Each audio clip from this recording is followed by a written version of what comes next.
Y'all tell me. Y'all ready? Let's go. Ha ha. Yeah. Any minute now. Y'all know how this goes sometimes. Let's go.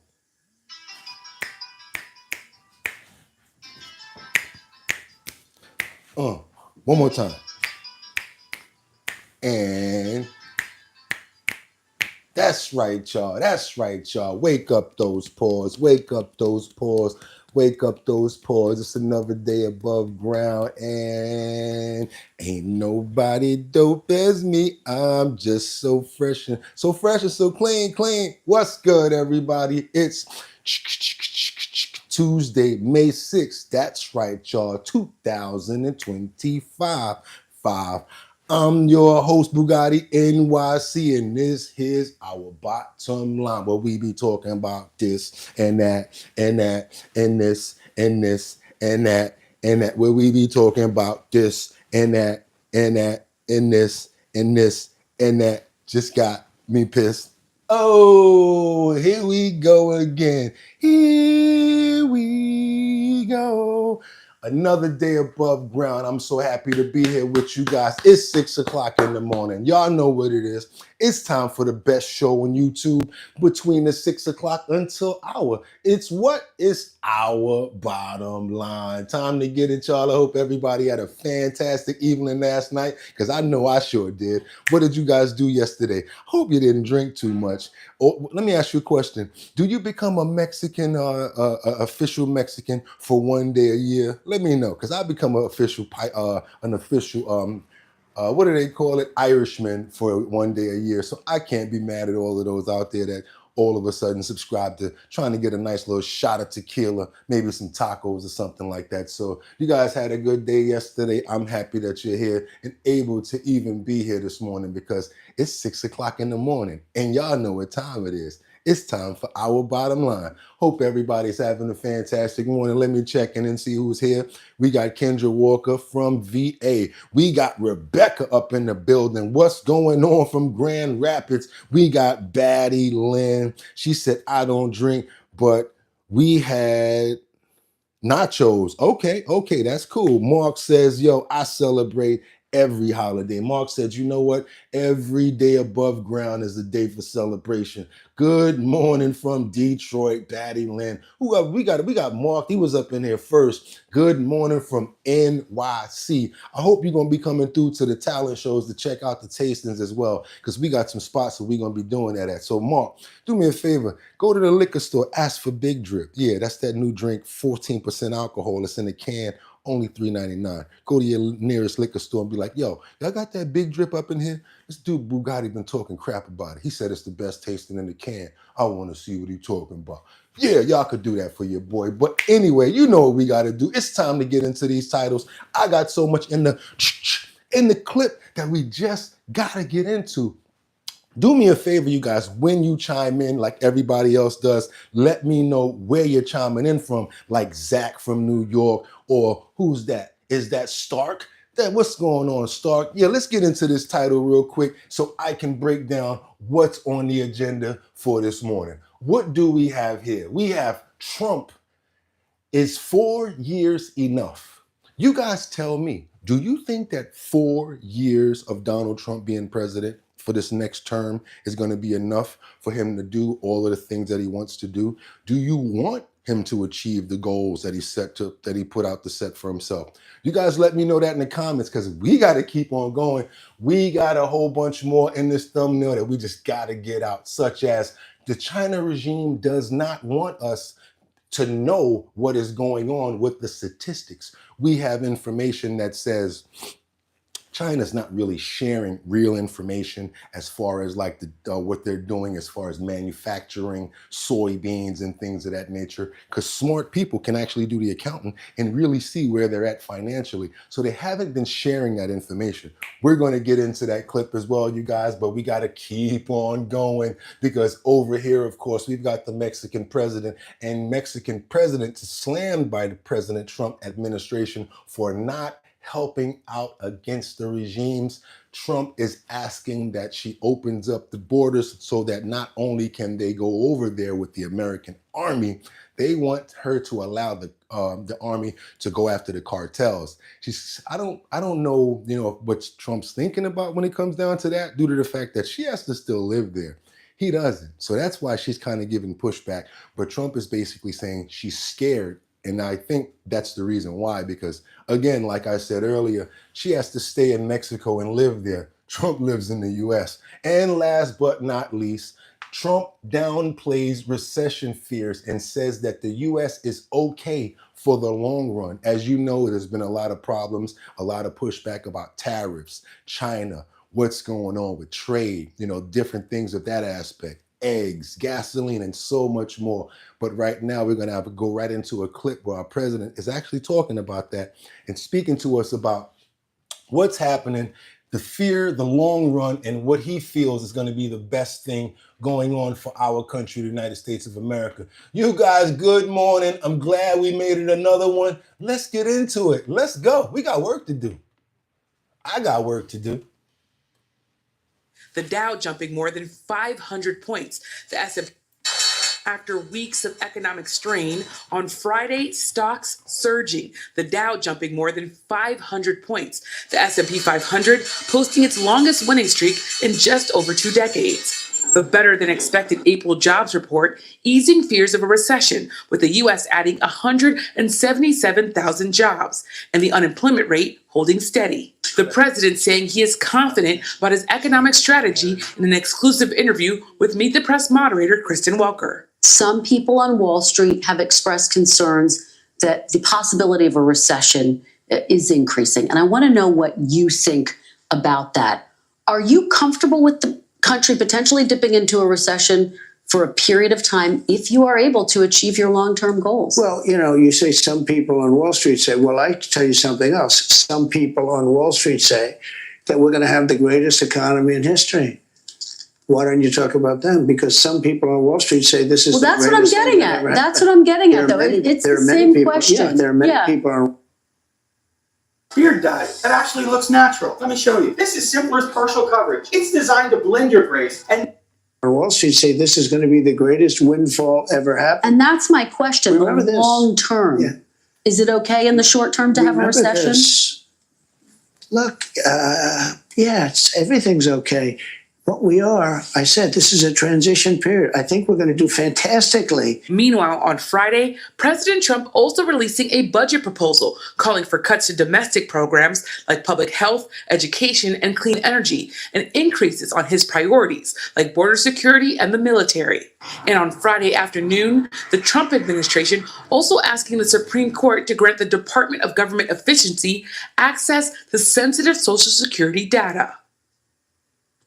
And NBC News has also learned some exclusive new details about a military parade that the president has long been eyeing. It's now just weeks away. What more have we learned? All right, y'all, we got to keep stacking this deck because we're going to keep on moving forward with this next clip because I got this situation right now where I call people in glass houses shouldn't throw stones. I learned this a very long time ago. It's like, what do you mean people in glass houses shouldn't throw stones? Once you throw a stone, don't you expect one to get thrown back at you? That means that your house is going to have a hole in it and that glass is going to break, right? So if you're already in a glass house, don't throw stones. What's going on with Letitia James right now? She has the nerve, as she's leading the AGs in this major lawsuit against the Trump administration. I think she got some kahunas for this one. What do you guys think? I want you guys to see this clip of Letitia James right now, what their plan is, because they have a lawsuit levied against the Trump administration. Let's get into it, y'all. Let's go. New York Attorney General Letitia James and other Democrat attorneys general are expected to announce a lawsuit against the Trump administration's Health and Human Services Department today over proposed health care funding cuts. This, of course, comes just a few weeks after the White House referred her for prosecution over suspected mortgage fraud. The White House is threatening our way of life. They want to cut Meals on Wheels. They want to cut funds to firefighters. Why? Because they want to cut funds for housing. And the list goes on and on and on. All of these funds and more, we've got to stand up. And that's why Democratic attorneys general will be joining me in filing this lawsuit. Kentucky Senate candidate and former Kentucky Attorney General Daniel Cameron joins me now. Daniel, good morning to you. It's great to see you from one Attorney General to another, albeit on the other side of the aisle. What do you think about this lawsuit that Letitia James is going to announce today over cuts that haven't even been made yet? There's not a ton of detail around what she's going to announce today, but the reporting right now is that the lawsuit is regarding suspected cuts. Yeah, Carly, thanks again for having me on. Look, this is patently absurd what Letitia James is doing in New York related to this potential lawsuit. To your point, these are proposed cuts. They haven't even been set in stone. So the fact that she is doing this just shows how desperate she is and trying to distract from her own legal woes that she has right now. And look, this is not uncommon. This is what the Democratic AGs do. Democrats are out of power in Washington, D.C., so they resort to these frivolous lawsuits. They have another one right now against the HHS related to COVID era funding. Democratic AGs are the only ones that still live in a world where COVID still exists, and they're still suing over that funding. It's patently absurd. Again, it's to distract from what else she's got going on related to her own legal challenges. Look, I'm running for the United States Senate because I firmly believe we've got to have leadership there that recognizes we got to be looking out for the American people. That's what President Trump is doing with the America First agenda. It's unfortunate that Democrat AGs are fighting against that. Yeah, what do you? Yep, I believe it. Now, I'm all for it. And like I said in the beginning, people in glass houses shouldn't throw stones. Okay, so far, what do we have? We've got Trump basically downplaying recession fears. We got Letitia James basically saying that they're about to sue Trump. Now, sadly, we had another strike that happened in Israel, and it's really not a good thing because terrible. It happened next to the Tel Aviv airport, you guys. Check this out. I'm coming to the comments, but we got to stack the deck to have something to talk about. Let's keep on going, you guys. Let's keep going. All right, here we go. The Israeli cabinet voted to expand military operations in Gaza. Marcus Moore has the story. Good morning, Marcus.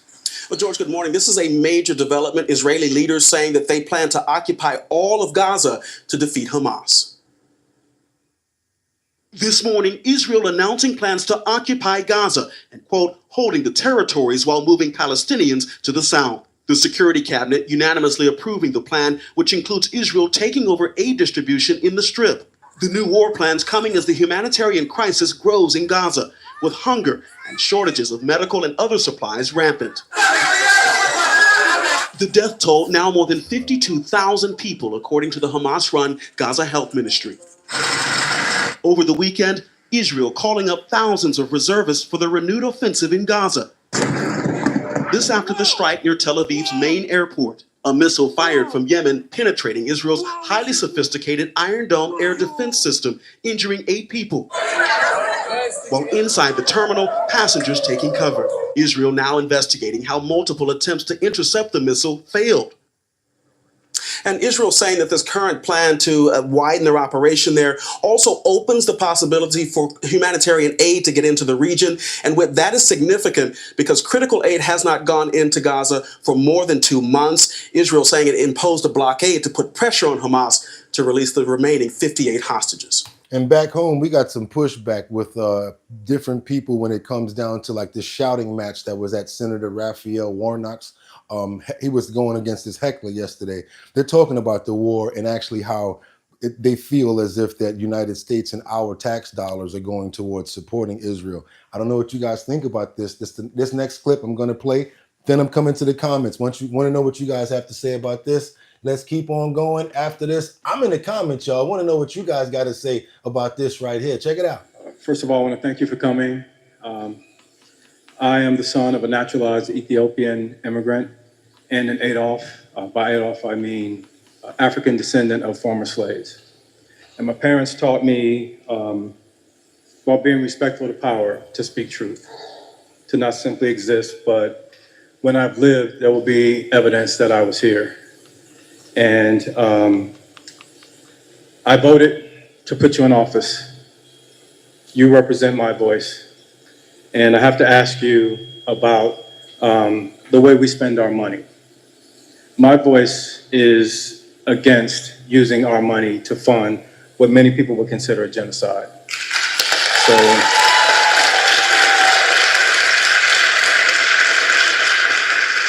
the American people seem to be against continually arming Israel as we watch them bomb Palestinians off the planet.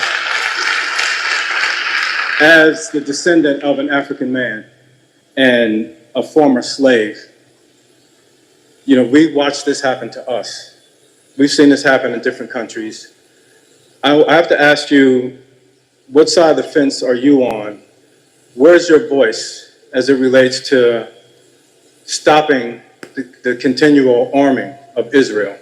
We've seen Palestinian children being blasted, and not only that, even with a ceasefire, we see more and more approvals of arms being sent over and over again. So Israel is relentless. And so I have to ask you, what are you doing? Where are you on this? You know, what specifically are you saying? Thank you so much. So,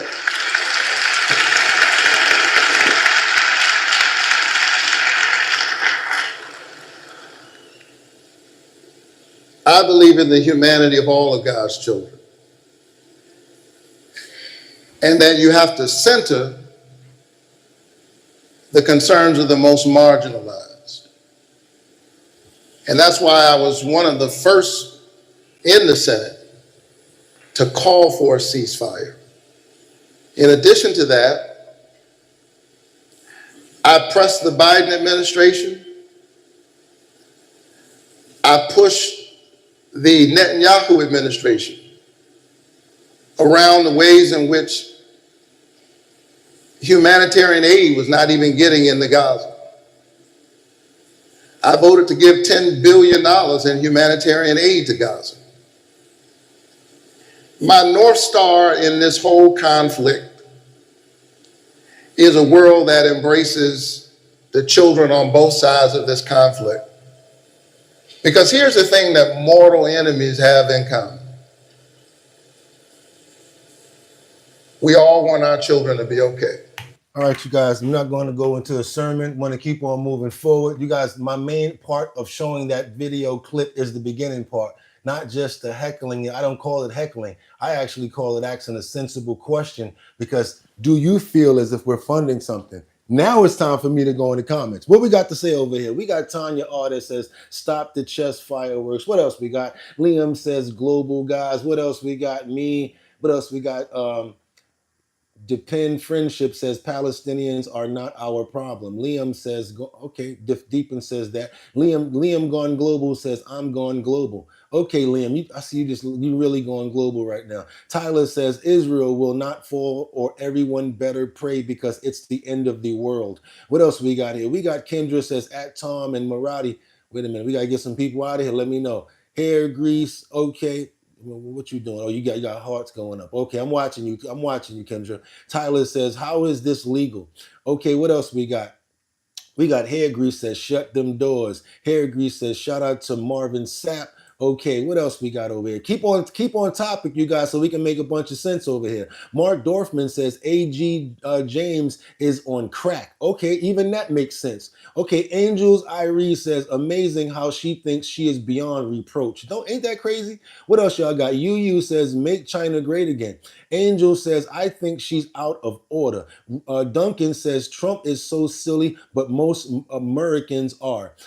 Combaz says, and everyone thinks they are unto politics now. It's wild. Okay, it's weird. What else we got? We got Mark Dorfman that says Trump forever. What's up, Mark? How you doing this morning? Kendra, what's good? Good morning. Zach says New York City. All right, y'all. We're gonna keep on moving because we got a question and answer. We got questions right now because the president basically took questions on Russia, and guess what? Alcatraz.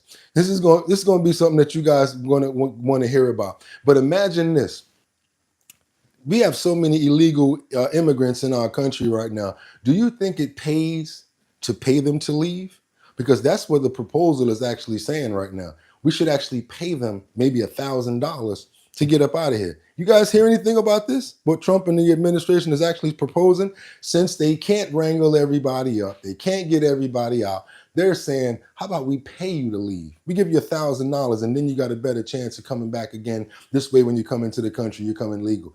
That's something that they're proposing, you guys. Also, do me a favor. We want to get some more people over here to make sure that they're seeing this content, because we got some really good content this morning. Y'all know how we do every morning. Do me a favor. The way to do that is double tap that screen, fist bump, double tap right there. We just got to double tap that screen to get everybody over here. That means you're going to be liking the video if you really like what we got going on. You're going to double tap that screen and many more people will come over here so they can see what else we got going on. So now, moving right along, you guys, like I said, I want you guys to see what our next clip is, because again, we got to keep you guys informed on what's going on. So he's taking questions. I want you guys to see exactly the points that are being said here.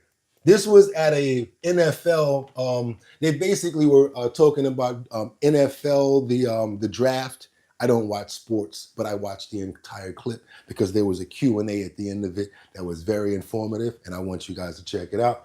Here it is right here. This is the Q&A, what I was talking about. That limit, they're going to be taken out of our country, and they will never get a path to come back in, and it'll be a much tougher process. Now you look at many of them, and they took people out and they didn't go through any of this.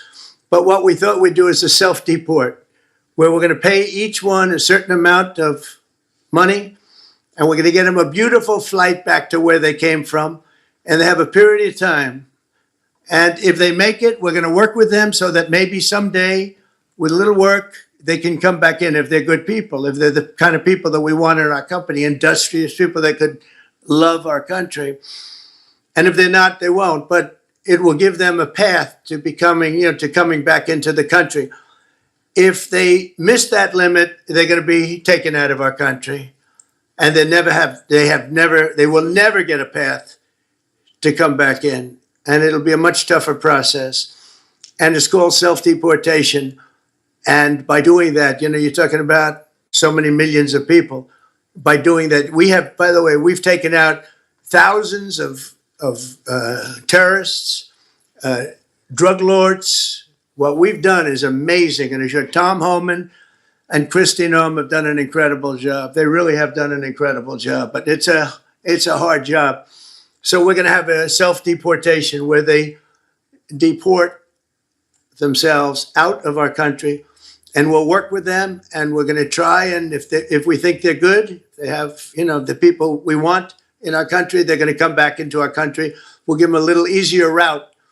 But if they don't work, and if we take them out after the date, then they're never coming back. And that's the least of the problems that they're going to have. Yeah, please. So now we're going to switch it to the old administration, because under the last regime, I'm going to say the Biden administration, I don't know how many of you guys felt this, but not only social media, but I kind of felt like, we were being silenced and we couldn't say certain things on certain platforms. I would type something on our Facebook or something like that. Next thing you know, it's being struck, or they're saying something like, this has not been proven or whatever.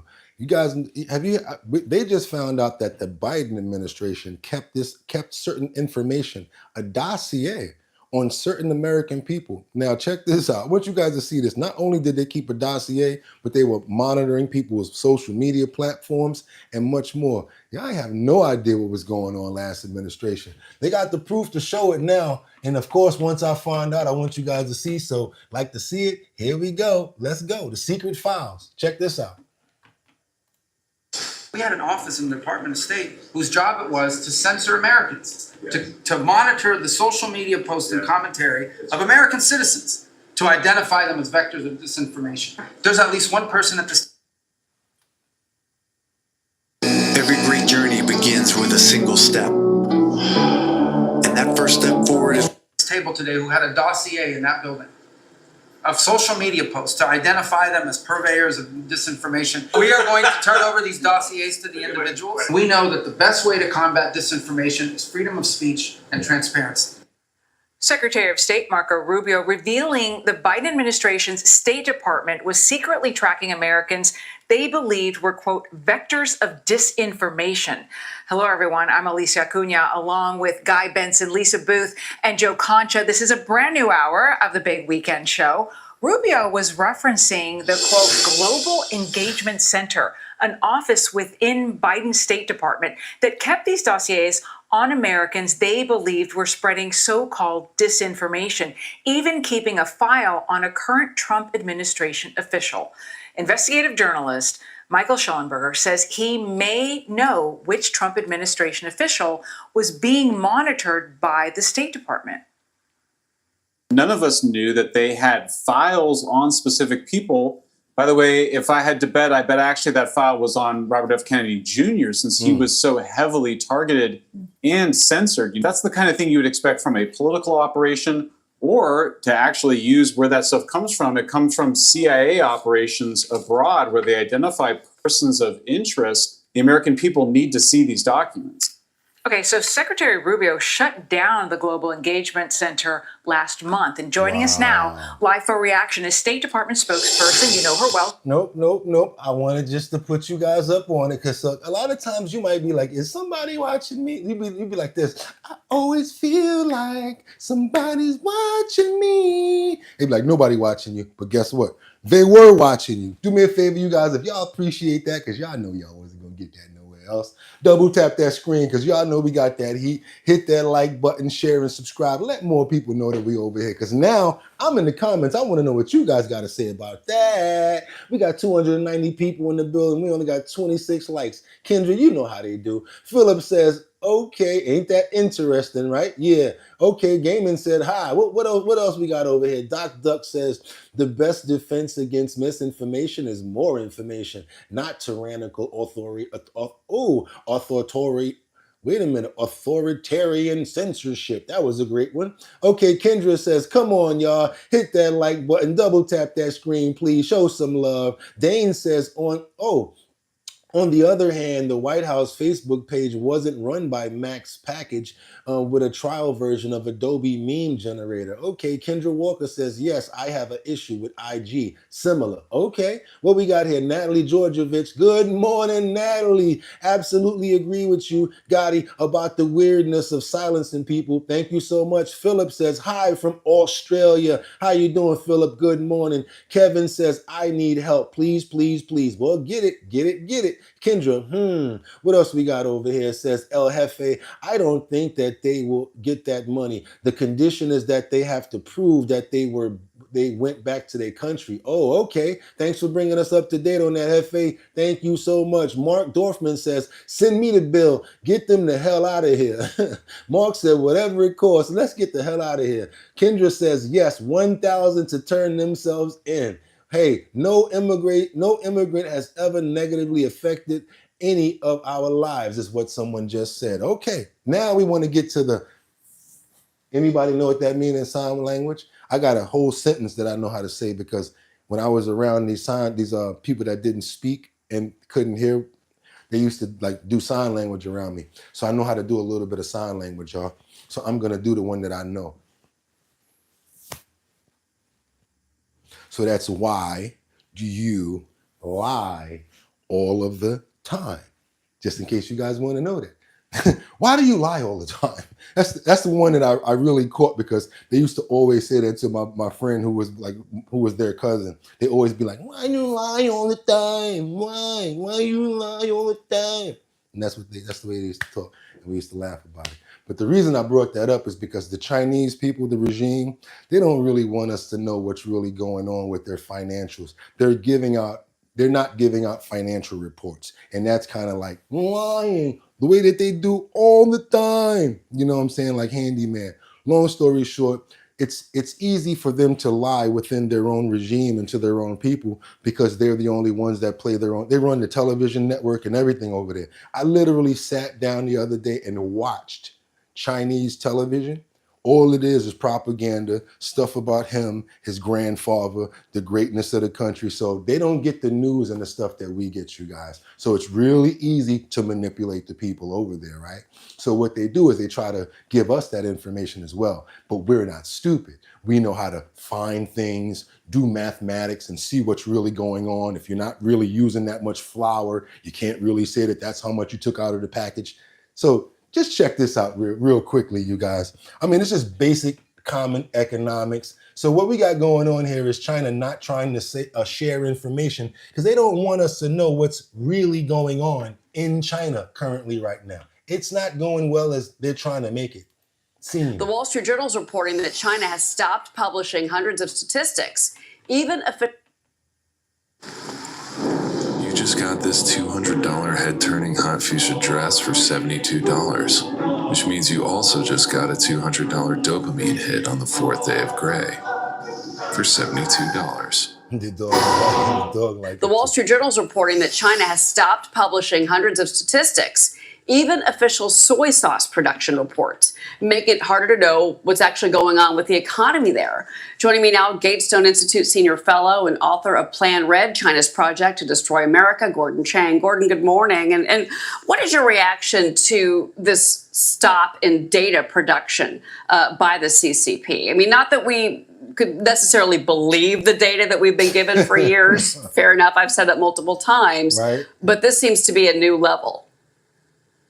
Yes, this certainly is. And it's been going on now for a couple of years because the Chinese technocrats understand that we use underlying data to draw questions about their headline gross domestic product numbers. So, for instance, we're seeing a lot of evidence that suggests that their 5.4% report of growth in Q1 can't be true. Thank you. And now, as President Trump said, the Chinese economy is contracting. We saw that from the price data for March and February. We also saw it in the PMI, the Purchasing Managers Index for April, which clearly showed factory activity on the downswing. So yes, the Chinese regime does not want us to know what's going on, and they're going to continue to restrict information I told you to they us. was doing But at bad. the same time, they're trying to solidify relationships around the world at the exclusion of the United States. I mean, look at Russia and China, Iran and China,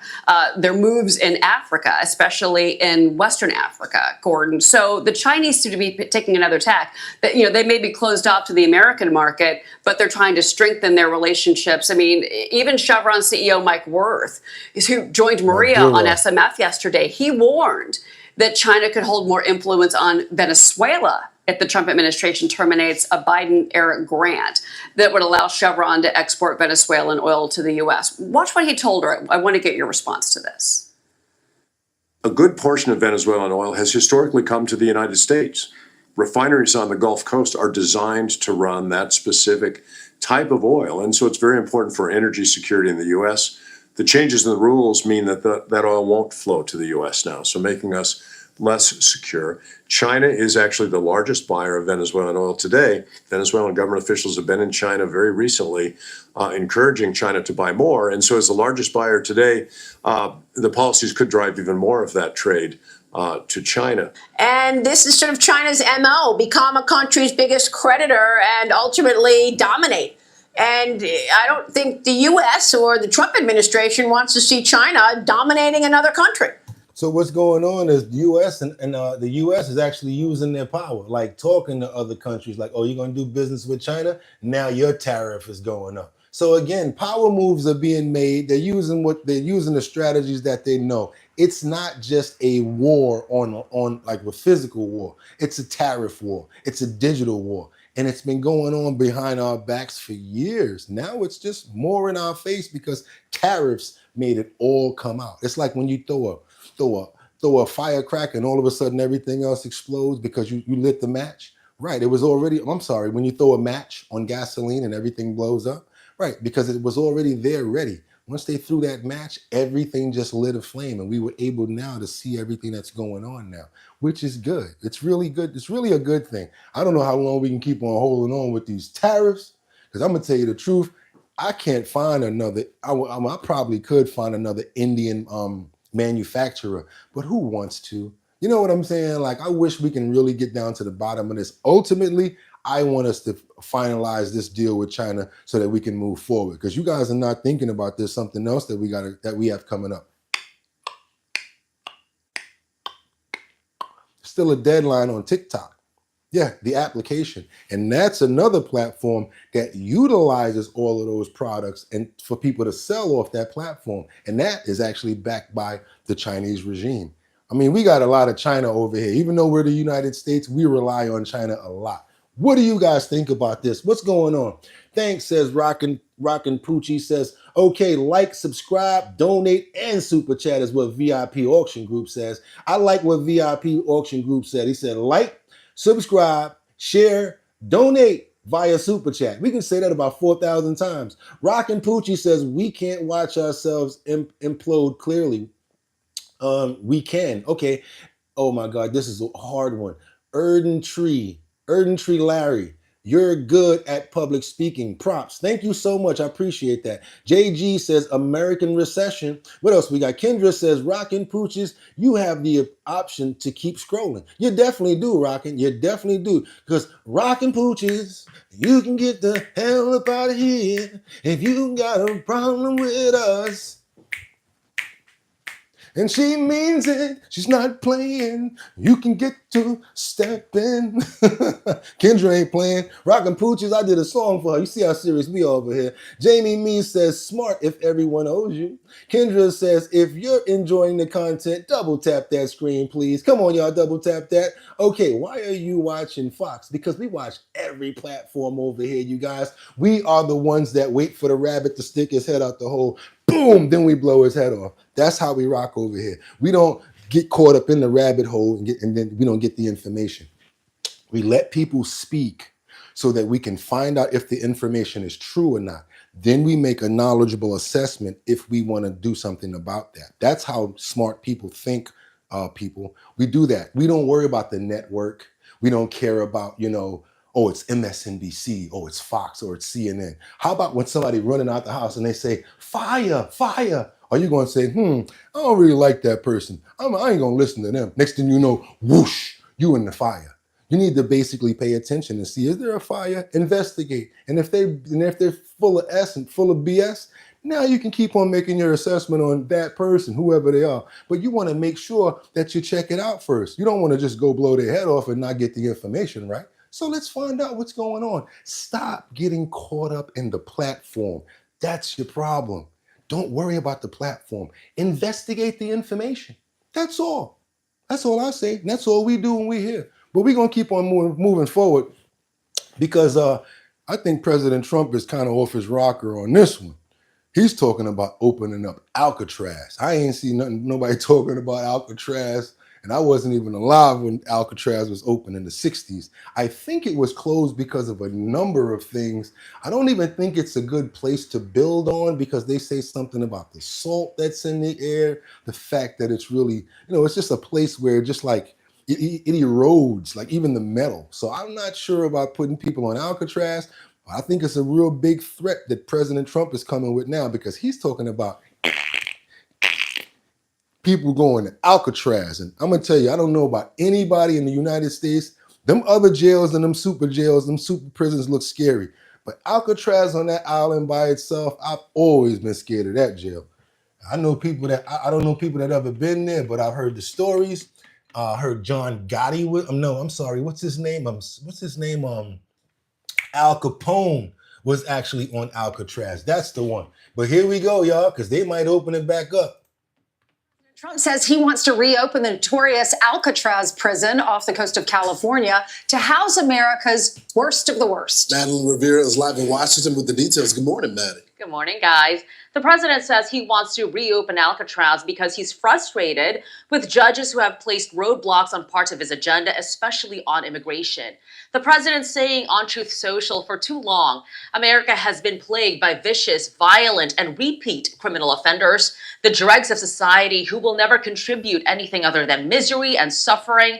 That is why today I am directing the Bureau of Prisons together with the Department of Justice, FBI, and Homeland Security to reopen a substantially enlarged and rebuilt Alcatraz to house America's most ruthless and violent offenders. Dang. The president was pressed about this when he got back to the White House last night. Here's what he said.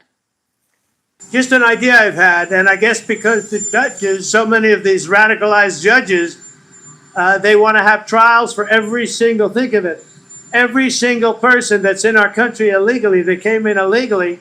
That would mean millions of trials, and it's just so ridiculous what's happening.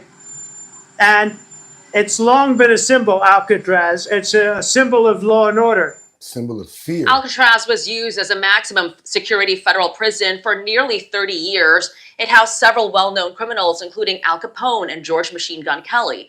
The prison was closed in 1963 because it became too expensive to operate. Now it's a popular tourist destination with more than 1 million visitors per year. Former House Speaker Nancy Pelosi calls the president's proposal not a serious one. But is it even possible for Alcatraz to lose its designation as a historical landmark?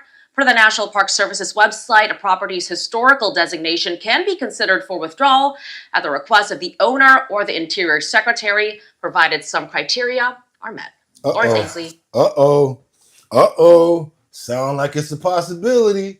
So now, even if, think about it like this. Like I said, those other countries, they got their supermaxes. But Alcatraz? Woo, I wouldn't want my worst enemy to go to Alcatraz. I'm in the comments, y'all. What you got? Demonetized says, maybe we can reopen Eastern State Penitentiary too. Damn, y'all ain't playing, boy. Pat, wait a minute. AC, quit saying Trump is wacky. He already won. Oh, who else we got up in there? Batty Lynn says, the building is so old, it can't possibly be safe. Thank you. AC says, we talking about today and the bat crazy stuff he's doing. AC says, what else we got? Tree says, it's pretty small and probably makes more money as a tourist attraction. Made a lot of sense with that one. Natalie Georgievich says, definitely popular site. Okay, Rockin' Poocher says, gripping. What else you got over here? We got fear. Yes, it's a prison. It's not a camp or vacation. No, it ain't. It damn sure ain't. Do not take seriously says, he doesn't make decisions for us. He works for us. Okay, AC says, Pat, get over it. She lost. And JG says, millions and millions of bad ideas. Rockin' Pooches. Oh, we're still looking at state regime TV. I see. Yo, Rockin' Pooches, you have a good day. Bam! Out of here. I had enough of you. Okay, do not take seriously. Who has the most felony convictions? What else you got over here? Pat MC says, AC, can you break down Kamala's word salads quicker than Trump speaking? Okay, good one. We got to keep on moving because y'all ready? Bang, bang, bang, bang. Boom, boom, boom. You make me feel so nervous. Yesterday, Sean Diddy Combs went to court. He was only 90 minutes into the trial where they were looking for jurists. He says to the judge, can we take a break? I got to use the bathroom. The judge says, sir, we just started. He said, yeah, but I'm nervous. That's the only thing that we got out of yesterday. So y'all want to hear it? Here it go. That's the only thing that happened yesterday in court. Basically, Diddy was a little bit nervous. Talk about his attire and things of that nature. But yeah, here we go right here, you guys, because we want to keep up on what's going on with the Diddy trial. We can't get cameras in there. I wasn't allowed to go into the building. Yes, because I tried, just because I told y'all I was going to go. They wouldn't let me in, but it's all good. This is all we can get. So let's get into it with the Diddy trial. Yesterday it started, and it's still going on today. Diddy's nervous. That's what he told the judge on day one of his federal sex trafficking trial in Manhattan. We're only on day one of what's expected to be a long trial. And around 90 minutes in to the jury selection process, Diddy asked for a bathroom break. The judge said, are you sure you need one? And Diddy raised up his hand a little bit and said, Your Honor, I'm feeling a little bit nervous right now. So that's a glimpse into the mindset of someone who's on trial for federal sex trafficking and racketeering charges that could send him to prison for life. Kanye West, Kid Cudi, Michael B. Jordan. Those names were on a list of possible people whose names might come up at some point during what's expected to be an action-packed 2-month trial. Those guys' names are coming up. Does that have something to do with solidifying the RICO possibly? Does that mean that more people are possibly going to be charged in this case? Because when you RICO, that's racketeering and organization. You have to be more than one person to do that. Are they setting up other people right here? Because we did see Ye, Kid Cudi, and we just saw Michael B. Jordan. Let's keep on going. At the beginning of a trial like this, the jurors are given a chance to say if they have any sort of association or any sort of feeling about any of those people that would make them an impartial person or would make it so they couldn't judge fairly the case. The lengthy jury selection process has begun. It started with a panel of 50 jurors this morning. This is Young Thug's old past lawyer that just got him off on his murder trial. That's Brian Steele. And he's one of the lead attorneys for Sean Diddy Combs right now. I'm going to tell you the truth. Brian Steele, all he needs is a toenail in the door with a little mess up, and he know how to throw a trial off. Y'all already seen it with the Young Thug case. I watched the whole thing. Diddy also got his first look at some possible jurors that may decide his fate, and he was able to trade out his jail outfit of a tan, drab clothing for his own clothes. He picked a dark blue sweater over a crisp white button-down. His hair, though, has been increasingly getting more gray in the 7 months that he's been locked up, because hair dye is not allowed at the Brooklyn jail where he's staying. Okay, you guys, just to let you know, Beijing is not allowed in prison. Beijing, it's not allowed in prison. So he's looking like himself, how he would normally look. As a reminder, Diddy is charged with very serious stuff, including coercing women into what he called freak-offs. Prosecutors have called them days-long coerced sexual performances. His ex, Cassie Ventura, is expected to testify. But look, we're just at day one of what's expected to be a long, 10-week-long, possibly, trial that could decide whether a man who was on top of the world just a couple of years ago will spend the rest of his life in prison. Man, ain't that crazy? Now, the crazy thing about that is this. I always think like this when it comes down to stuff like that. I always say to myself, he'd probably rather be me right now.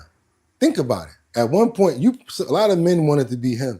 But I guarantee you right now, he probably want to be one of us right now. Like, I don't even want to be Diddy no more. I want to just be anybody but, because of what is possibly coming around that door for him, boy. He's like this right now. Shaking the dice and rolling the dice on his own future. And that's why he was nervous like that, because he knows the severity of this case. I'm in the comments, you guys. What y'all got for me? Rena said, hi. Jerry says, they got nothing on him. Uh-oh, he might walk then. He might walk, says Jerry. Kendra says, can we get 80 to 100 likes, please? What else y'all got up in here? Free Diddy, says Jerry. Demonetized says, Diddy looking like the old guy from New Jack City that takes Nino out. Nino! Jesus, God, the Lord got something for you. I know what you're talking about. That last scene is crazy. Okay. Prepuccio Sanchez, Mo banging, Mo problems. Here we go. We got Duma that says, is that Diddy hiding behind you? I don't think so. Kendra says, I, however, don't pity the situation. Kendra, that means that you don't pity the Diddy. Okay, I got you. Bill Weir says, nobody watches any judges in Canada. DMC says, yeah, man, I want this guy to be my lawyer. Who? BOOGOTTINYC, thanks for the love. Indeed, thanks for the love, Kendra. Okay, what y'all got? What else y'all got? I want to keep on reading. Why couldn't you go in? Damn, that would have been awesome. Yeah, they wouldn't let me in, man. Demonetized says, they just sassy for the money. Yeah, they sassy for that bread. Bill Weir says, good idea. Put the battery on the tie and combine as a holder and a cell phone backup.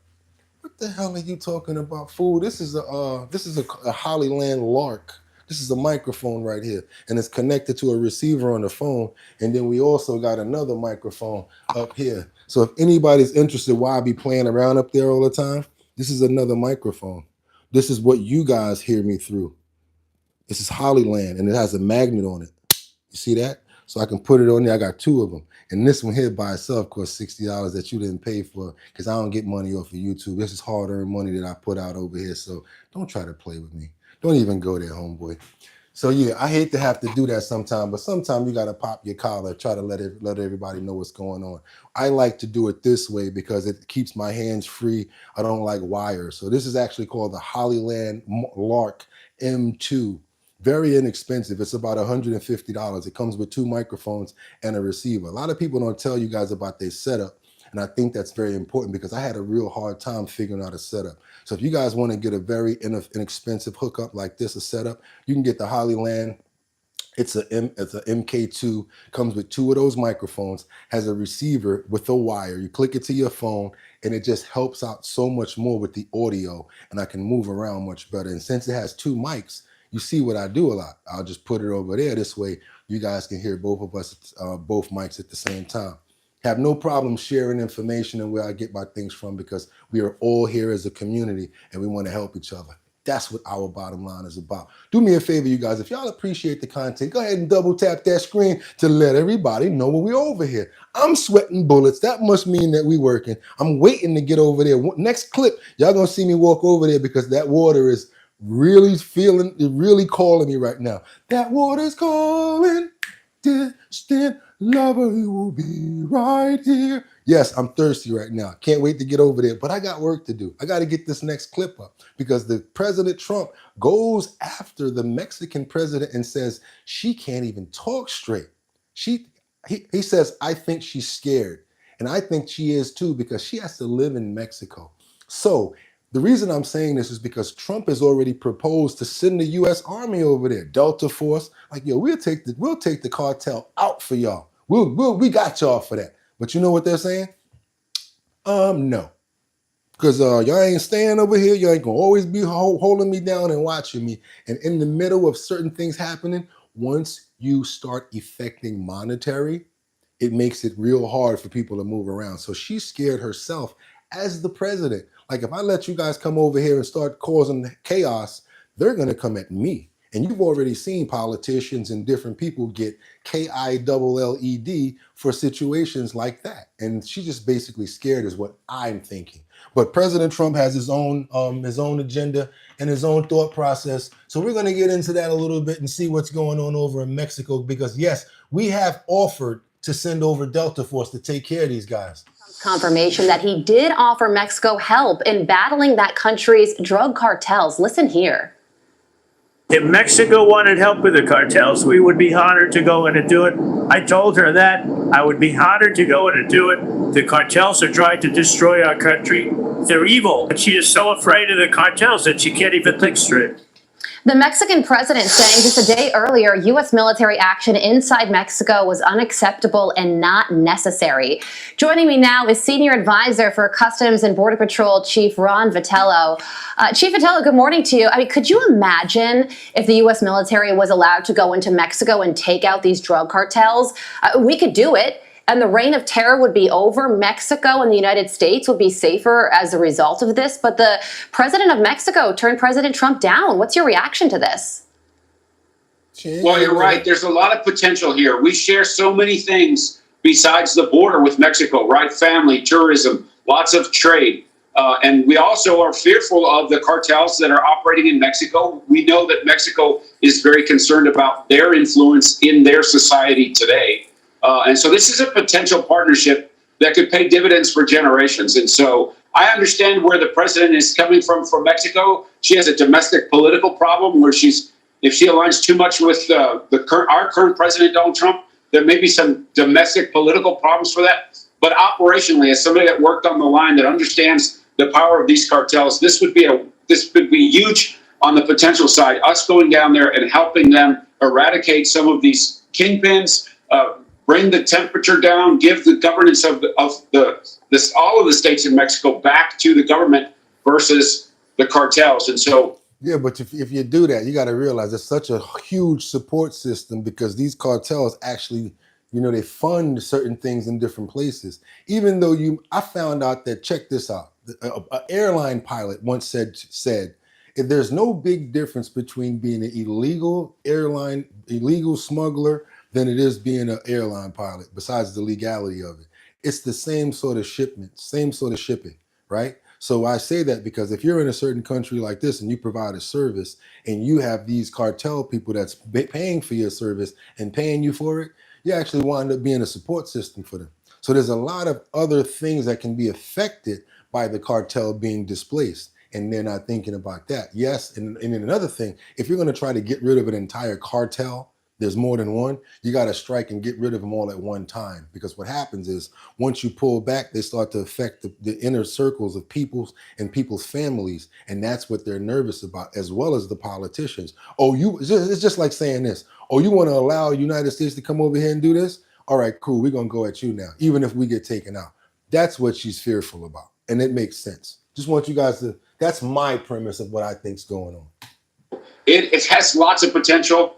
And, this is once in a lifetime, once in a presidency for her opportunity. And I hope she takes it. Yeah, man, it really would be. But Mexico's president confirmed that she told Trump essentially thanks, but no thanks. These are her words. She said, we can collaborate, we can work together, but you and your territory, we and ours, we can share information, but we will never accept the presence of the U.S. Army in our territory.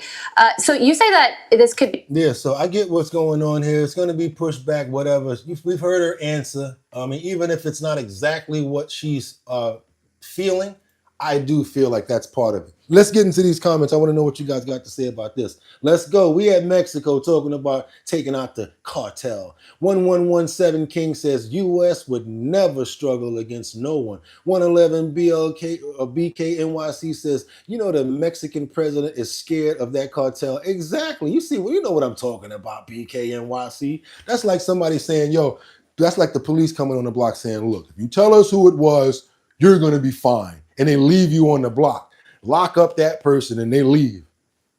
Next thing you know, they homeboy like this. Yeah. You got to understand that. We're not stupid over here around these parts. No, they don't really want to stop the cartel. Bill says, cuando soy en Colombia es una gran problema también. Oh, how did Bugatti say that, right? Yeah, I ain't going to tell you that. All right, what else y'all got over here? Y'all got Mr. Artsy J says, think about it. Sending troops to Mexico also puts U.S. citizens in danger as some cartels operate in the states. Don't forget, often when U.S. intervenes, the country ends up worse off. Zigzag says, America is high on fentanyl. Javier says, if we let Trump in, I would know, and he would try to do. Okay. Hoy Boy says, there's going to be a lot of trouble. Let me tell you something. I thought about it like this. Let them go in there with like masks on and don't let them have their real uniforms on and stuff like that.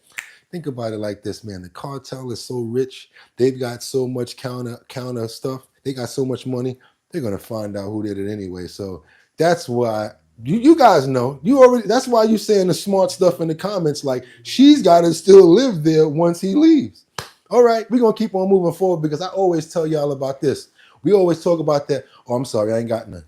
Because I was going to try to pull $1 out my pocket, but I don't got no cash on me. So reason I'm going to just say that is because $1 for all of you guys that love using that ATM and debit card. Come on now, y'all got to come to the front. I'm about to save you some money. Everybody that want to save money, come on to the front. Come on to the front of the congregation, all right? This is what you're going to do the next time you need some gas or what you're going to do, period. You're going to go to the bank or wherever you got some cash. You're going to take that cash out of where you got it, right? Maybe like, let's say $150, right? And you're going to put that $150 in your wallet or in your pocket or your purse, right? And then when you go to the gas station, you're going to use part of that money, the cash that rules everything around me. Cream, get the money, dollar bill, y'all. Y'all going to use that money to pay for your gas. Do you know why? Because every time you use your debit card, they charge you $1 per gallon, but you're not paying attention to it, are you? Because it's on the debit card. You don't see it till after. Check this craziness out. And guess what? Do y'all want to know if it's illegal or not? I'm going to say it again. For every gallon of gas you buy, they're charging an extra $1. So, is it legal? Yes, it is. Because you're using your debit card. Now watch how they make it work. From now on, you guys, I recommend cash is king when you go to get your gas from the gas station. Telling you, when you see the money, you understand what's going on, you spend it less and you spend it smarter. New at 6, we're finding more gas stations charging $1 more per gallon for drivers who pay by credit card than those who pay with cash. After a recent report, some of you contacted investigative reporter Dave Bowman wondering if this practice is legal, especially if the dollar difference isn't displayed on those signs that drivers see from the road. Dave first exposed that dollar difference in November, joining us now in studio. Dave, is this even legal? Shannon, Megan, that $1 a gallon extra for credit card use is legal, which means you, the driver, need to be aware of the potential difference in costs. A local businessman says his newfound awareness saves his company thousands. North County Cooling has a fleet of 12 trucks. Our gas bills monthly are My name's Casey. I had Andrew 5 years ago. His hemoglobin came back. around $3,000. Pat Igo owns this air conditioning and repair company. He recently went to fill up a truck near his business, and when he stopped at the pump, And I noticed that in the little box at the bottom that it didn't match the price that was out at the street. it was $1 a gallon more to pay by credit card. So Igo went in to see the manager, asking, "Is this some kind of mistake?" And he goes, "No, I can make it any number I want." What? And so I walked out. Pat Igo and other drivers say they're noticing significantly higher charges for credit card users by more service stations. I first showed the difference back in November when callers said, "We really need to look at this." I definitely felt like I was getting taken advantage of. Robert Zeiger was livid when he showed us the sign on the Chevron station at the corner of Indiantown Road and alternate A1A in Jupiter. It advertised gas at $3.15 a gallon on the sign you could see from the road. At first, he didn't notice the much smaller sign on the pump showing credit card users will have to pay $1 a gallon more. All right, y'all. Right there. Want y'all guys to look for that. Make sure you're paying attention to that and use cash. Stop being scared of cash. Stop with all that wannabe tap, tap, tap, and tapping your life away. That's why they give you the damn card, because you're not paying attention to your money until you're broke. I'm in the comments, y'all. What y'all got over here? Bill says, my daughter going back to medical school, so I parked the Lexus. There you go. Mark says, that's crazy. You see? Paying $2.56 a gallon in Maine. Okay, but if you're paying with that debit card, you might be paying more, or credit cards moving forward. Pay attention. Yeah, I had a crack attack and I got rich. Okay, there you go. Keep on doing you.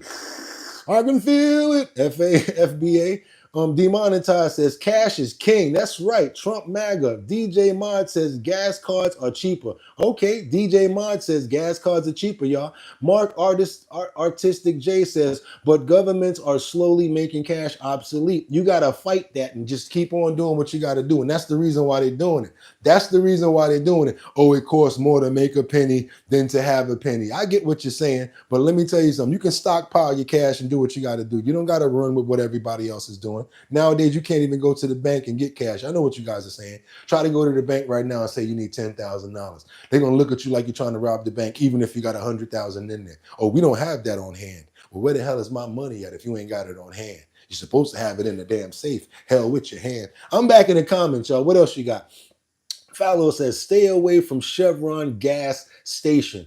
Could you do me a favor, Fallow? I want you to tell them why, because I know why you're saying that. Fallow says, stay away from Chevron gas station. I want you to tell them why, Fallow. Batty Lynn says, I use cash for everything that I can. Damon Payne says, it's all a scam and they can do it too. You heard what he said? Yo, Damon, you heard what he said. He said, I can make any price that I want. Homeboy just walked out of there mad as hell. Bill Andy said, Alaska. What's up, Bill Andy? Natalie, how you doing? Facts, Gotti. Geraldo says, go to sleep, bro. Okay, Geraldo says, Geraldo, how about this? Bang! Out of here. Now you go to sleep. You've been silenced. Okay, I'll definitely be watching out for hidden charges. Yes, I want my people on here to watch out for hidden charges because you know that's what we always do. But let me ask you a question. And look out for this right here because that's where they hide it at. It don't be on the big sign. They hide it actually on the pump. And I believe that because gas was so expensive at one point, we haven't been paying attention. And if you use your debit card and you're not getting a receipt and paying attention to the numbers on the receipt, just walking away, they're charging you. Why wouldn't they? Like the guy in the gas station said, I can charge you anything I want. Man, I would have. Ooh, let me at him. I'll splat him, Scrappy-Doo style. I would have been ready to beat his, like, knock his head off.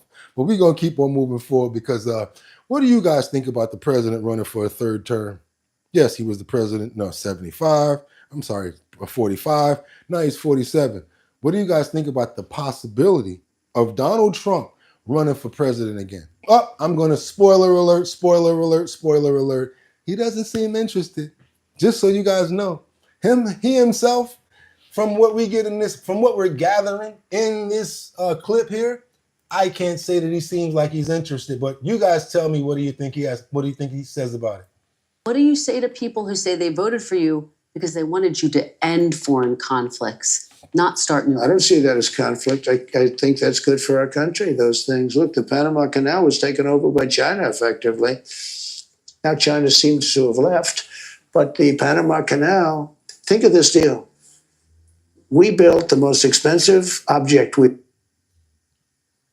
ever built in the history of our country. That was Mount McKinley. They just... Ads that say Trump 2028. Let me ask you, because we're nearing the end, just a couple more questions here. I'm not complaining. You keep saying to me like I'm rushing. No, you're not, and I really appreciate it. I have to say this too. You hear how she's like talking and saying, because we're near the end? I don't even do that on this show. You end your show when it's ended, when it flows off and it ends. And you don't want the person that you're interviewing to hear anything like that, because it's like, bitch, I'm chilling. What are you talking about? Just keep on asking the questions. And you're going to disturb the natural flow of what you guys got going on.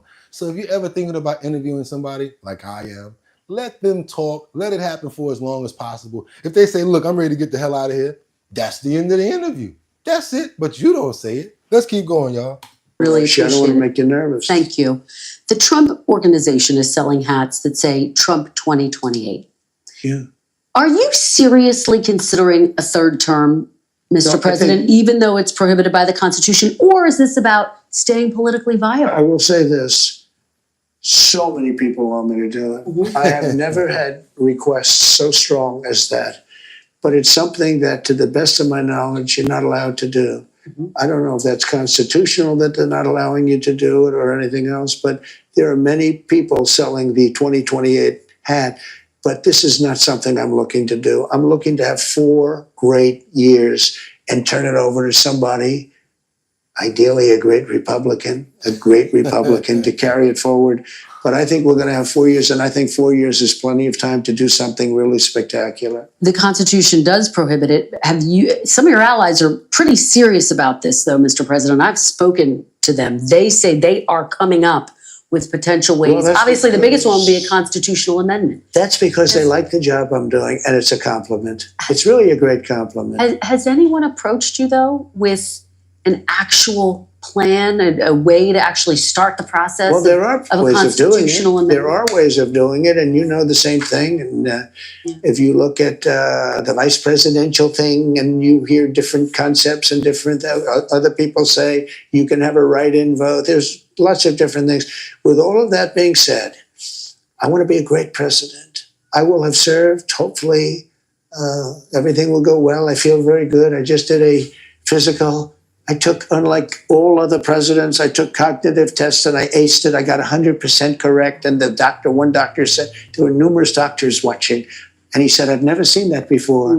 Biden didn't take a cognitive. He couldn't have gotten the first question right. But I came out great with the physical, both physically and mentally. And I just want to serve, do a great job. I'll be an 8-year president. I'll be a 2-term president. I always thought that was very important, to be honest with you. You know. Okay, he answered the question. You know, we don't milk it. Keep on going. There's too much on there. We got to get right to our bottom line. Because guess what? I'm coming to the comments. What y'all got to say about this? What we got with Bill Weir? He says the change of anything can happen if it's needed enough. Okay, Robert says he's such an insecure man. It's sad, really. Okay, Kendra says, what you mean, at Maggie? Okay, Seven Sages says Trump has Biden derangement syndrome. Pavel says Magpie. Magpie says, yeah, why the F before the sun comes up? Okay, what else? Hot boy. If I had the right people behind me, I could be president. Uh-oh, hot boy want to be president, y'all. Hot boy for president 2028. Let's go. Hashtag BOOGOTTINYC gets up at 3 o'clock in the morning time every day to collect content and present for you at 6 o'clock a.m. time. Double tap that screen, please, if you're enjoying the content. She ain't lying. That's why I do it, to make sure that we got good content, and because I love doing it. Because somebody had the question, like I heard the question before the answer. I like doing it. I love the way that we come together here as a community. Everyone, when I was saying my feel about certain things on Facebook and on Instagram, I was getting knocked down. I was getting blocked and wasn't able to basically say what I felt. So I said, you know what? We're going to make our own platform where everybody can say what they feel, as long as they're being respectful and staying on topic. I don't mind people having debates. That's what we need. So I made our own platform, changed it from the bottom line to our bottom line, because I really can't do this without you guys. I can play clips all day, but without the community here that has conversations about what relative things we're talking about, I'd be just talking to my phone. And yes, you can play the clips too, but you won't have a place to actually put your comments at where other people can have dialogue with you. That's what our bottom line is about. We're not Republicans, we're not Democrats, we're not independents, we're human beings. Even if you are anything that I just named, you're still a human being, and that's where we can meet right here on common ground. Welcome to our bottom line. That's how we do it. You guys appreciate the content. Double tap that screen, because ain't nobody messing with us during the 6 o'clock until hour. Now I'm gonna keep on moving off, because now, boom, Trump says something else. And I know they're like, damn, more Trump, more Trump. Look, if he's saying it and it's about to be a law, I want you guys to know what's about to happen. Check this out. Trump now is sounding off on the judges, the liberal judges. They're saying that he needs to get rid of a lot of them and possibly bring more in that are going to be possibly going to be accepting his agenda. I have no dog in the fight here. Just going to be giving you guys the information here, what's going on, and keeping it relevant, keeping it up to date. This is what we have for you guys. So let's keep going. He's sounding off right now on these judges. Sounding off on the judiciary this weekend, including judges that have been blocking deportations and the role due process is playing in his immigration agenda. We need judges that are not going to be demanding.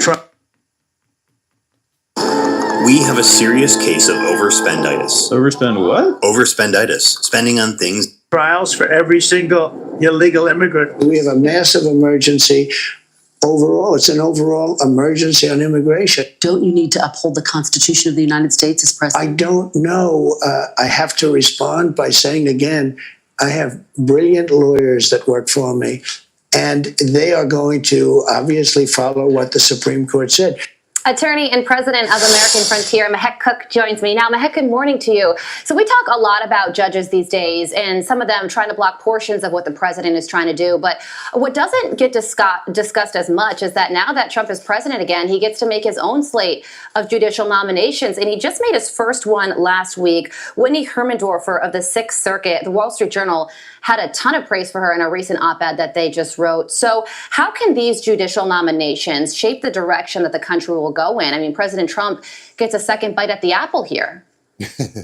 Well, thank you so much for having me. And I think this is such an important question today. President Trump is defending the rule of law. So when you talk about judicial nominations, this is the first line of defense for Americans today. We're watching activism like I've never seen before in my life. You have judges that are thwarting the Article 2 powers of the president. So that means they're stopping deportations of MS-13 thugs. This is within the president's executive power. And as we're continuing to see, it's not just MS-13 and gangs and rapists that are on these flights today. We're also seeing a lot of these judicial activists trying to stop President Trump from doging government, trying to stop President Trump from every single promise he made to the American people, allowing for transgenderism. So most of these cases are going to have to go to the Supreme Court because that's the last line of defense today.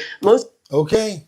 Glad for your opinion and what you're saying, and you're bringing us up to date. But yes, now we're going to stack the deck. That's what Trump is planning, stacking the deck, making sure that there's more judges that's probably going to fall in line with the agenda of the administration. You guys appreciate the content. Y'all already know we still going, and this is the time when they start to do this, y'all. They start to run because we starting to ask for likes. So we're going to let them go. We're going to let the people run that don't like to hit the like button, right? And we're going to do the woosah, right? And then we're going to bang you with a nice clip because we got something else coming up right now. This is how we do it. And this is not a good story, but to me, it's a good story because they're trying to hinder someone from getting out of jail. And I think this might be a good situation right here, depending on the situation. This is a sad story. It's pretty gruesome. I'm finding out more and more about this story as we peel at the onion, and it's pretty sad. I'm talking about the situation with London Thomas, where she was killed and found in a car parked for 2 weeks. No one found this girl's body, 17-year-old. Well, now her boyfriend is being charged in a separate investigation. His lawyer feels that the state is doing this as an attempt to keep him incarcerated. His mother's already been arrested and charged with tampering with evidence and lying about what's happened. Now he's being held on a different charge. Check this out, you guys. This is actually happening. Sorry to say it. Come on, you guys. Detroit, come to the front of the congregation. This is for you. And I don't know if you guys know about this story, but we should know about things like this if it's happening in our backyard. Boyfriend of London Thomas, a 23-year-old man, is still considered a person of interest in the death of the 17-year-old girl. And this morning he was in court where he was charged in an unrelated case. Now, one thing I did want to shine light on is he does not look anywhere near 17, 18, 19 years old. This guy's got a full beard and a mustache. So that's one thing I did notice about him as he was sitting there. And she's 17 years old. I don't know how this was. I don't know his age, but we're going to keep on going. Thanks for joining us tonight. My name's Terrell Bailey.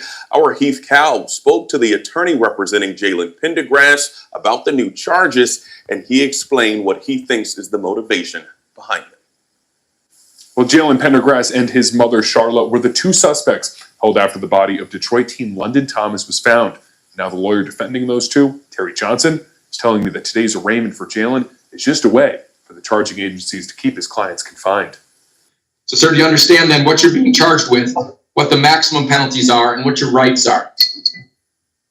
Yes. 23-year-old Jalen Pendergrass was in district court Sunday morning. So he's 23 and she's 17 years old. They had to be dealing with each other when she was 16, no? So why isn't he not charged for another crime, which is called, he's 23 years old and he's got a 17-year-old girlfriend?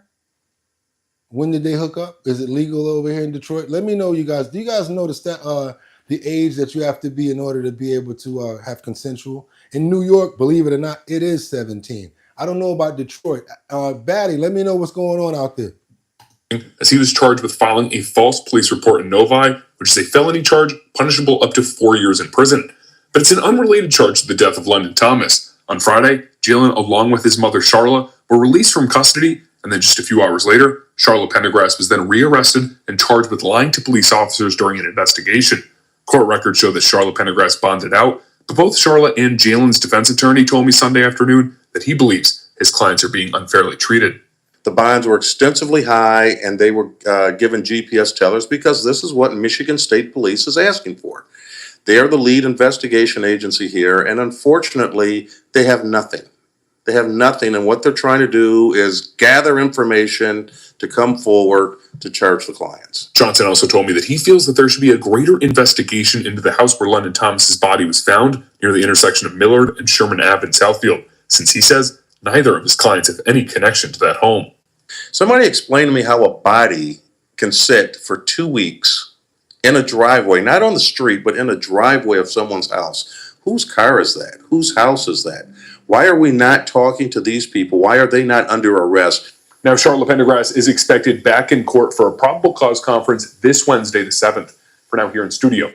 Yeah, it I'm seems Cal, like CBS News. it's one of those really long and drawn out cases that you're not going to find out about until like the last part of it. But I'm sure that we're going to get to the bottom of it soon. Hopefully this family does get closure. It's a 17-year-old girl we're talking about. We want to send our condolences out to the family and hope that, this girl that was murdered so savagely and left inside of a truck for 2 weeks, no one's talking about that, can rest in peace and finally, have her peace come to her. We ask you guys this in the name of the Lord, and we ask you that her family receives major peace. And we want to give a hugging hand as well as a great, our thoughts and our hearts go out to the family. We ask this in Jesus' name, amen. And hopefully we do get down to the bottom of this. You guys, I don't play around when I say I pray for somebody.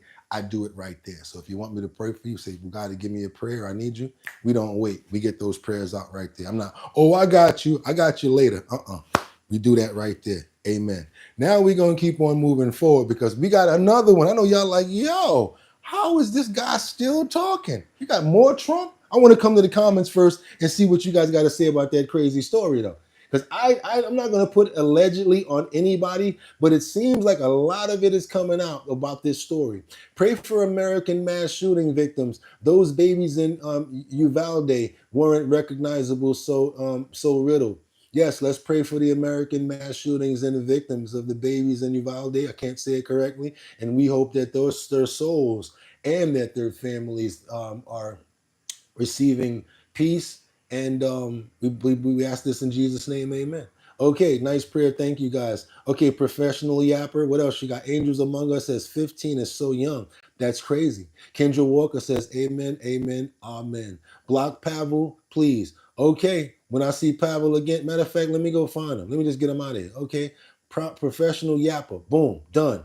Okay, bang, out of here, Pavel. See ya, and I wouldn't want to be you. Okay, Maddie AU says, amen. Thank you guys so much. Thank you guys so much for that because the family can use it, and the power of prayer is no joke. There's a lot of power there. If y'all pray for me, I really appreciate that. Probably be walking outside one day, all of a sudden one of y'all prayers hit me. I just go like this. Woo, that felt good. Because let me tell you something, monetary, it's not always about money. It's about feeling great. Let me show you a trick. Let me show you guys a trick. At the count of 3, I want y'all guys to do exactly what I do.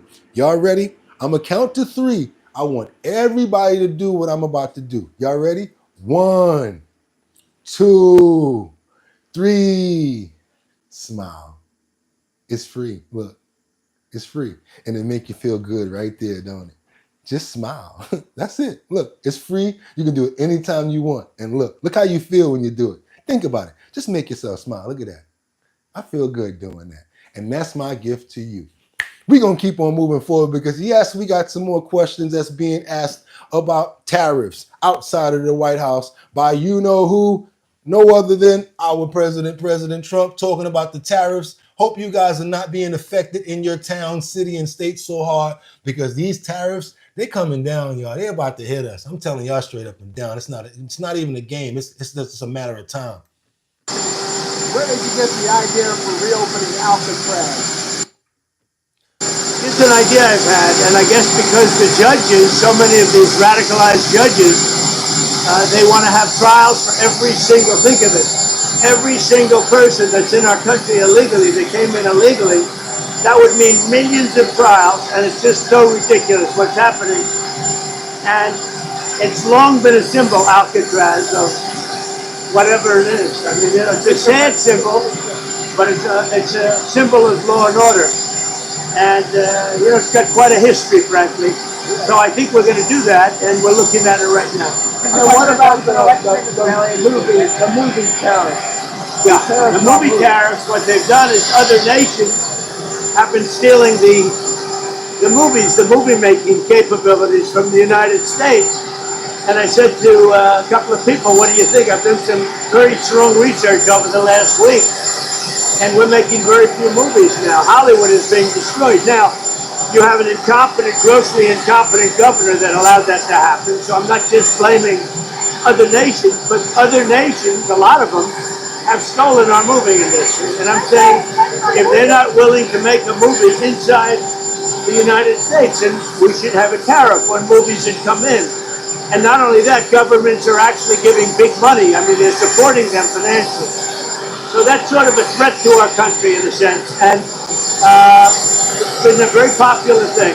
I can tell you one thing. So they're talking about putting tariffs on movies now, y'all. Other countries that's trying to basically sell us movies, they gonna put a tariff on the movie. I thought at first they were talking about, oh, we're gonna put a tariff if you want to come here and shoot a movie. No, if you want to distribute a movie over here. Now we're putting a tariff on that. Jesus Christ. Did you guys hear about certain countries that's actually telling the United States we can't go over there and shoot our movies? China's actually done that. Actually put a big tariff on a lot of the movie houses in Hollywood. It's being affected in every genre, you guys. Every category. Even the movies. How the hell you find a way to tariff a movie, Wu-Tang? You can't charge a tariff, please. Philip says, Leonardo, I don't understand a lot. I'm here to be educated. Me too. I'm still learning every day, Philip. I learn from you guys all the time. It's usually ages 16 to 18, depending on the state, says Kendra. And we got Richard Cook that says, Trumpanzee running its mouth pollution. Boom! Out of here. Out of there. You see, I could do it by myself too. Y'all ain't even got to tell me. I can find them.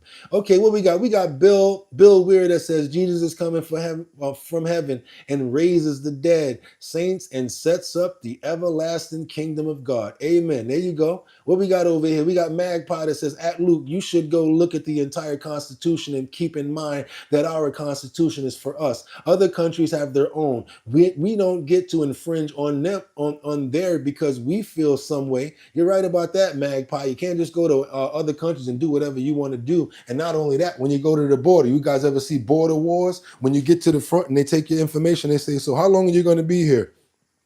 How much money you have? Let me see the money. How much money you got in your bank account? Let me see your bank account, because we ain't going to be taking care of you. So why can't we act the same way? She ain't lying. Drop that bomb right there. There you go. Maddie says, I wish he'd renovate buildings for homeless Americans instead of renovating Guantanamo and Alcatraz and paying El Salvador for their prisons. Yeah, we can do that once we get these people up out of here, because it don't make no sense to renovate places for illegal immigrants to wind up in, because that's what's going to wind up happening. How about that? Just got to be real about it. Okay. Want to keep on moving forward, you guys. I want to ask you guys a question. How good are you at running up some stairs? At running upstairs? Let me ask you, how good are you? How good are you? Are you good at running upstairs? Batty, I ain't see you in this next clip now.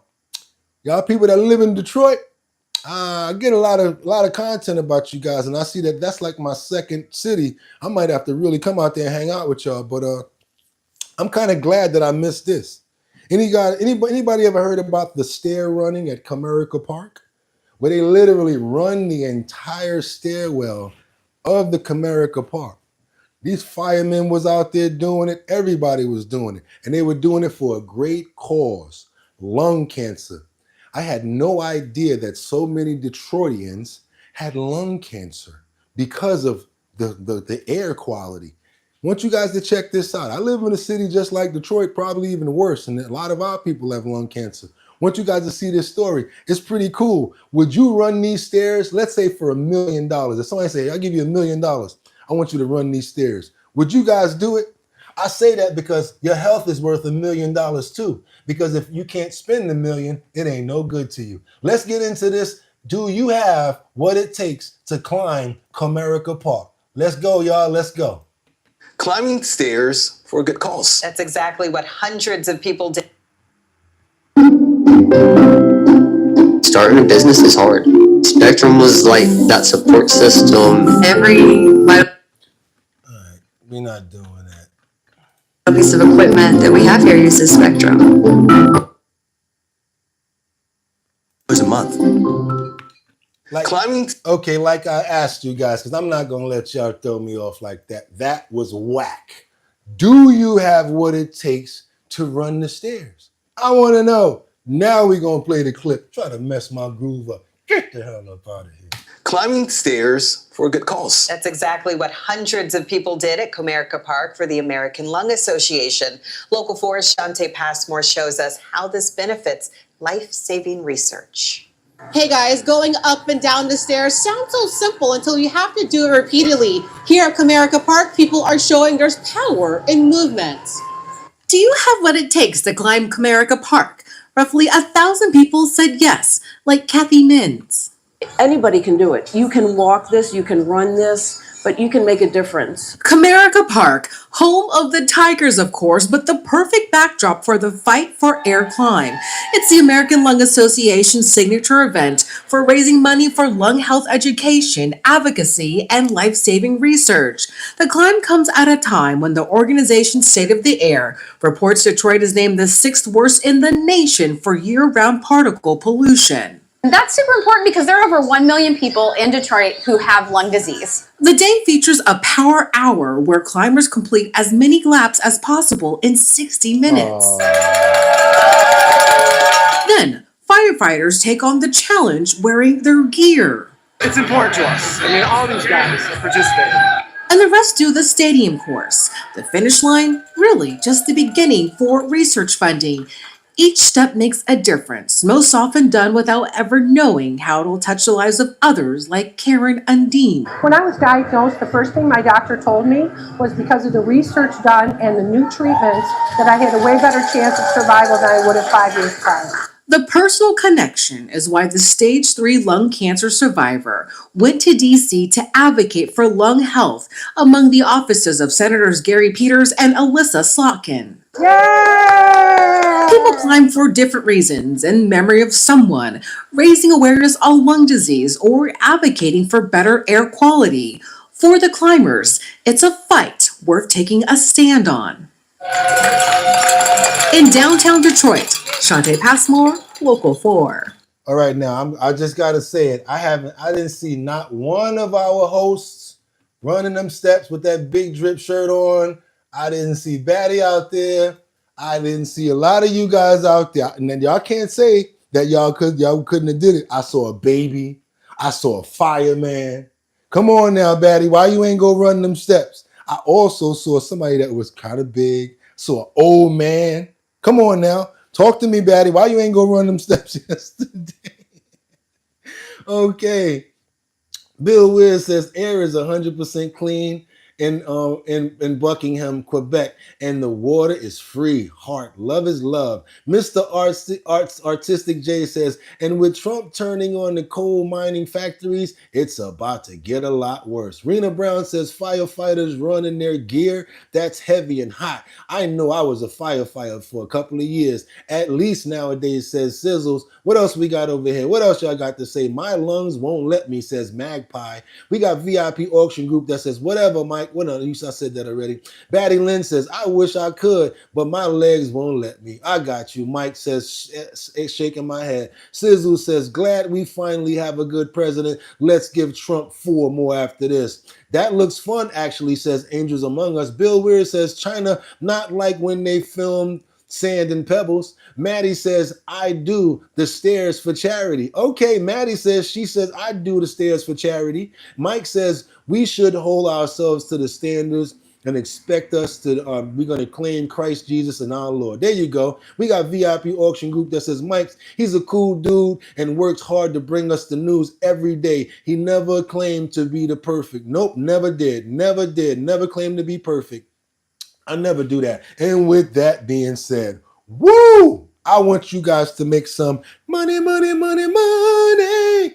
Go over to the description, open up the description, and fill out one of those surveys so that you can make up to $500 today. You'll make money and I'll make money too. Click the description. You're going to see a survey. Oh, for real? Let me finish this survey. If you complete it successfully, you got a chance of making $200. And then I added another one just in case it doesn't have anything that does, just in case it's not relative to what you got going on. So you got 2 options today to make up to $500 by just going into the description and filling out a survey. Also, if you have a business, car detail, maybe you groom, you're probably a mobile barber, whatever you guys got going on, I want you to send me your postcard over here so we can put it up in the post section so that everybody can see what you got going on and possibly get you some more business. Because we all about helping you make that money, money, money, money. How so? How much are we about helping people make money? We started our own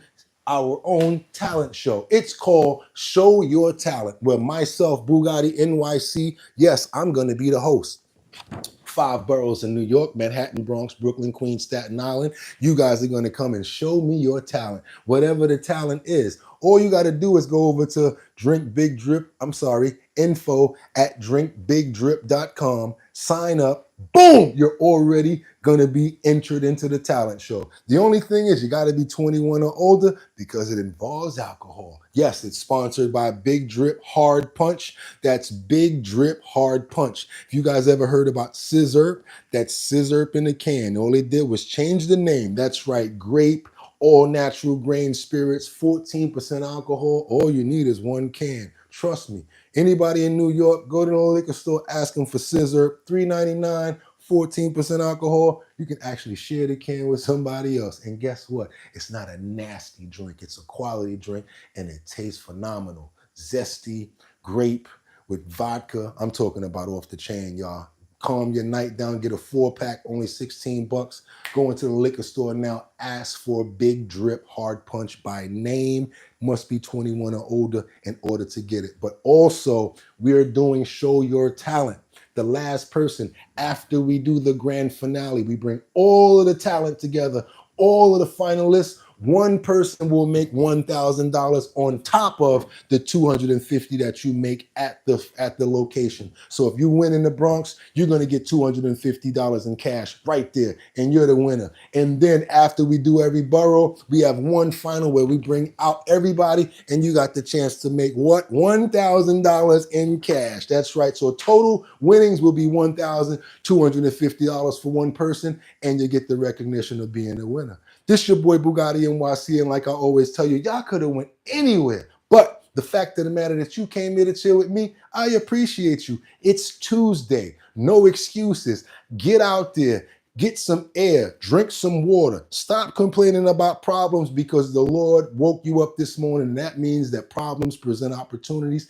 You've got another day to win and go against that problem. It's your boy BOOGOTTINYC. I always tell you guys, I'm going to let y'all know we will be here tomorrow as we always are. Like I always tell you, you could have went anywhere. But the fact of the matter that you came here to chill with me, this is going to be the last time that you got a chance to like, share, and subscribe. Become a member. We're trying to get up to 40,000 subscribers now. We're really close. Become a member. And with that being said, y'all already know what it is. Until tomorrow, get 'em! 1. Yeah.